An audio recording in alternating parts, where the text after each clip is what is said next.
Breaking news చూస్తున్నారు. మంత్రి Komatireddy Venkatareddy U turn తీసుకున్నారా? ప్రస్తుతం దీని గురించి మాట్లాడుకుంటున్న సందర్భం. అంతా కలిసి చర్చించాకే సినిమా టికెట్ల రేట్లు పెంచామంటూ చెప్పుకొచ్చారు మంత్రి కోమటిరెడ్డి వెంకటరెడ్డి. ముఖ్యమంత్రి ఏ శాఖలను జోక్యం చేసుకోరన్నారు ఆయన. మంత్రులందరినీ ముఖ్యమంత్రి కలుపుకుపోతారంటూ కవరింగ్ ఇచ్చారు. 2 రోజుల కిందట కోమటిరెడ్డి వెంకటరెడ్డి సంచలన వ్యాఖ్యలు చేశారు. నన్ను మానసికంగా చంపుతున్నారన్నారు కోమటిరెడ్డి. నన్ను చంపాలంటే ఇంత విషమిచ్చి చంపండి. బెనిఫిట్ షోలకు టికెట్ల రేట్ల పెంపుకి ఆదేశాలు ఎవరిస్తున్నారు తెలియదంటూ చెప్పుకొచ్చారు కోమటిరెడ్డి వెంకటరెడ్డి. తప్పు చేసిన వాళ్ళను దేవుడు చూసుకుంటాడంటూ హాట్ కామెంట్స్ చేశారు ఆయన. కోమటిరెడ్డి వ్యాఖ్యలతో పొలిటికల్ హీట్ పెరిగింది. వెంటనే తన వ్యాఖ్యలపై కోమటిరెడ్డి క్లారిటీ ఇచ్చారు. ఇప్పుడు దానికి సంబంధించిన బ్రేకింగ్ న్యూస్ చూస్తున్నారు. కోమటిరెడ్డి వెంకటరెడ్డి యూటర్న్ తీసుకున్నారా? ప్రస్తుతం దీని గురించి మాట్లాడుకుంటున్న క్రమం. మంత్రి కోమటిరెడ్డి వెంకటరెడ్డి యూటర్న్ తీసుకున్నారా? ప్రస్తుతం దానికి సంబంధించిన బ్రేకింగ్ న్యూస్ చూస్తున్నారు. అంతా కలిసి చర్చించాకే సినిమా టికెట్ల రేట్లు పెంచామంటూ చెప్పుకొచ్చారు మంత్రి కోమటిరెడ్డి వెంకటరెడ్డి. ఇంతకీ మంత్రి కోమటిరెడ్డి వెంకటరెడ్డి ఏమన్నారు? ముందుగా చూద్దాం. ఇండస్ట్రీ గురించి పట్టించుకోవడం బంద్ చేస్తాను. పుష్ప తర్వాత నేను కొత్త బెనిఫిట్ షోకు సినిమా టికెట్లకు పెంచామని నా దగ్గరికి రావద్దు అని వారం 10 రోజుల కింద కూడా ఏదో టీవీలో ఇచ్చిన. మొన్న ఆ మధ్యలో 2 రిలీజ్ కానీ నిన్నగాక మొన్న ఒక రిలీజ్ కానీ రేపు రిలీజ్ కాబోయే కానీ నా దగ్గరికి ఫైల్ రాలేదు. ఆ 2 సినిమాలు కూడా నేను ఎట్టి పడుతూ అప్లికేషన్ పెట్టుకోవద్దు, నన్ను కలవద్దని చెప్పినా నన్ను ఎవరు కలుస్తలేరు.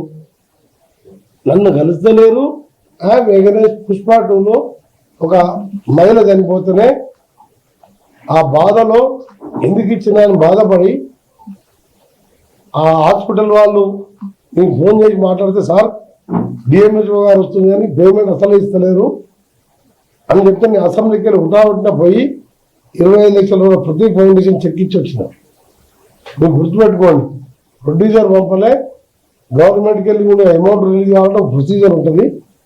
డిఎంహెచ్ఓ అని అడిగినా, మెడికల్ అండ్ ప్రిన్సిపల్ హెచ్బి గారికి చెప్పినా మనం కడతాం సార్ అంటే హాస్పిటల్ కిమ్స్ హాస్పిటల్ సంగతి మీకు తెలుసు. అక్కడ మంచి ప్రాణం పోయినా సరే పైసలు కట్టండి, అక్కడ ట్రీట్మెంట్ చేయరు. కిమ్సే కాదు, ఎన్ని కార్పొరేట్ హాస్పిటల్ అడ్వాన్స్ పేయాలి. నేను పోయి పే చేసిన. ఆ తండ్రికి చెప్పిన, ఈ అబ్బాయిని ఏమంటే నేను చదువుకుంటా, నేను చదివిపిస్తా అని చెప్పిన.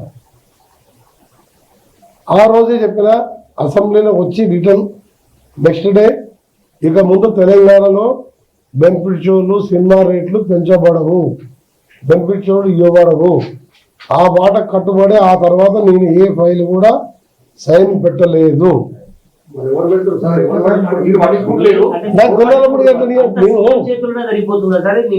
నేను సినిమా ఇండస్ట్రీ మీద నేను దృష్టి పెట్టదలుచుకోలేదు. సమస్యలు ఉంటే కార్మికులు వస్తే అప్పుడు విజిలెన్స్ ఎంక్వైరీ కానీ యాక్టర్లకు కానీ అన్యాయం జరిగితే పేద కళాకారులకు ఇళ్ళ విషయంలో పట్టించుకున్నాను. అంతే తప్ప రేట్ల విషయంలో బెనిఫిట్ పెట్టొద్దన్నందుకు నా దగ్గరికి ఎవరు వస్తలేరు. అది ఏం జరుగుతుందో నాకు తెలియదు. ఇప్పులాగా బతికిన వాడిని ఇవాళ నన్ను మానసికంగా గురి చేసి ఇప్పుడు మళ్ళా నువ్వు సినిమా సబ్జెక్టు అసలు మీరు వేసిన తర్వాత అసలు ఈ రాజకీయాలు ఏంది? అప్పుడు నా కొడుకు చనిపోయినప్పుడే రాజకీయాలు బంద్ చేసి ఉంటే మంచిగా ఉంటుండే. ఈ తెలంగాణ ఉద్యమం కోసం నా వంతు పాత్ర పోషించిన, సొరంగం స్టార్ట్ చేయించిన, ఎంజీ యూనివర్సిటీ కట్టించిన, మహాత్మా గాంధీ కంటే మోడల్ ఉన్నది. ఈ మధ్యలో బి ఫార్మసీ లా కాలేజీలు పెట్టించిన నిన్న మన మినిస్టరే. ఇన్ని చేసిన కూడా వదిలిపెడతలేదు మీరు. ఇక న్యాయానికి ఏమున్నది? అందుకని ఆ దేవుడే తప్పు చేసినా శిక్షించాలని దేవుని ప్రార్థిస్తున్నాను అంతే. ఎందుకంటే ఇంతకంటే ఎక్కువ లేదు. మనము దేవుడు తప్పు చేసిన శిక్షిస్తాడు. మీకేమైనా కావాలంటే మీరేమైనా మీకు ఇంకా కూడా కోపం తీరలే వెంకరెడ్డి అనేవాడు ఉండొద్దంటే ఇంత విషయం ఇచ్చి చంపండి. మీరు మరి అసలు చేసాం అది రైట్. అది మంత్రి కోమటిరెడ్డి వెంకటరెడ్డి చేసిన సంచలన వ్యాఖ్యలు గతంలో. మరి అదే మంత్రి కోమటిరెడ్డి వెంకటరెడ్డి ఇప్పుడు యూటర్న్ ఎందుకు తీసుకున్నారు? అంతా కలిసి చర్చించాకే సినిమా టికెట్ల రేట్లు పెంచామంటూ ఎందుకు అంటున్నారు? అసలు ఏం జరిగింది మాట్లాడుకుందాం. ఇదే అంశానికి సంబంధించి డీటెయిల్ ఇన్ఫర్మేషన్ అందించేందుకు మధు ఫోన్ లైన్లో జాయిన్ అవుతున్నారు.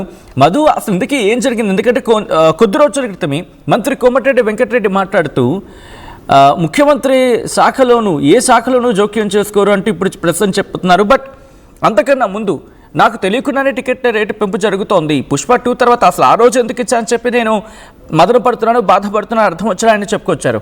బట్ ఎందుకు ఈ యూటర్న్? ఏం జరిగింది? ఏమైనా సీఎం ఏమైనా క్లాస్ స్పీకరా? ఎందుకంటే పెద్ద అలిగేషన్ చేశారు కోమటిరెడ్డి వెంకరెడ్డి మంత్రి. ఆయన సంబంధించినటువంటి శాఖ సినిమాటోగ్రఫీ మంత్రిగా కొనసాగుతున్నారు. సినిమా ఇండస్ట్రీ శాఖకు సంబంధించి ఆయన నేను పట్టించుకోవట్లేదు, మరి నా దగ్గరికి రావద్దని చెప్పాను సినీ పెద్దలకి టికెట్ల విషయంలో, బెనిఫిట్ షోల విషయంలో అనేటువంటి క్లారిటీగా మీడియా సమావేశంలో ఆయనే చెప్పారు చాలా స్పష్టంగా. నేను పట్టించుకోవడం మానేశాను సినిమా ఇండస్ట్రీని, ఆ శాఖను అంటూ ఆయన కొన్ని సెన్సేషన్ కామెంట్ చేశారు. ఈ టికెట్ రేట్ల పెంపు విషయంలో ఎవరు నిర్ణయం తీసుకుంటున్నారు, నాకు కనీసం సమాచారం లేదు, నాకు తెలియదు అంటూ స్టేట్మెంట్ చేశారు. తర్వాత ఎగ్జాక్ట్లీ 2 రోజులకి ఆయన యూటర్న్ తీసుకున్నట్టుగా స్పష్టంగా కనిపిస్తా ఉంది. నిజంగా మరి పైనుంచి హైకమాండ్ నుంచో లేదంటే ముఖ్యమంత్రి సీఎం ఓపీసీ నుంచో కాస్త మళ్ళీ అట్లా కాదు అని చెప్పమని చెప్పారు ఏందో, కానీ ఆయన మాత్రం మళ్ళీ యూటర్న్ తీసుకుంటూ అందరూ చర్చించిన తర్వాతనే సినిమాకి సంబంధించిన టికెట్ రేట్లు పెంచామనేటువంటి క్లారిటీ ఇచ్చే ప్రయత్నం చేశారు. దాంతో పాటు సీఎం అసలు ఏ శాఖలో కూడా జోక్యం కూడా చేసుకోరు అంటూ ఆయన స్టేట్మెంట్ చేశారు.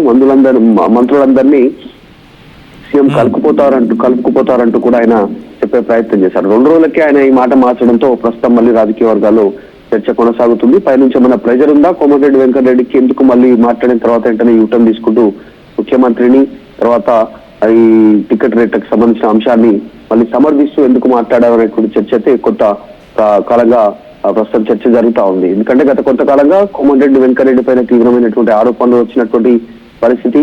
మొదట పుష్ప 2 తర్వాత నుంచి ఇప్పటివరకు నేను బెనిఫిట్ షోలకు కానీ సినిమా టికెట్ల రేట్లకు పెంపుకు కానీ నేను ఇష్టపూర్వకంగా లేను, అనుమతి ఇవ్వలేదు. ఎందుకంటే ఆ ఘటన తర్వాత ఒక కుటుంబంలో ఒక మహిళ తర్వాత కుమారుడు ఆ రకంగా మహిళ చనిపోవడం, కుమారుడు అత్యంత దారుణంగా గాయపడిన తర్వాత నా మనసు కలిసివేసింది. అందుకే నేను బెనిఫిట్ షోలకు అనుమతి ఇవ్వట్లేదు, టికెట్ రేట్ల పెంపుకు అనుమతి ఇవ్వట్లేదు ఆ శాఖ మంత్రిగా అంటూ ఆయన స్టేట్మెంట్ చేశారు. తర్వాత అఖండ 2 కానీ, ఓజీ కానీ, రీసెంట్ గా వచ్చినటువంటి రాజా సాబ్ కానీ, ఇప్పుడు రీసెంట్ గా మళ్ళీ చిరంజీవి సినిమా వరప్రసాద్ కానీ, వీటన్నిటికీ టికెట్ రేట్లు పెంచుతూ ప్రభుత్వం నిర్ణయం తీసుకుంటూ పోతుంది. ఒకవైపు హైకోర్టు సీరియస్ అవుతున్నప్పటికీ కూడా వీళ్ళు టికెట్ రేట్లు పెంచుతూ ముందుకు పోతా ఉన్నారు. నాకు ఇష్టం లేదు, నాకు సంబంధం లేదన్న కోమటిరెడ్డి మరి ఇప్పుడు వెంటనే అందరం కలిసే నిర్ణయం తీసుకున్నాం టికెట్ రేట్లు పెంపులు అనేటువంటిది కాస్త సెన్సేషన్ గా మారింది.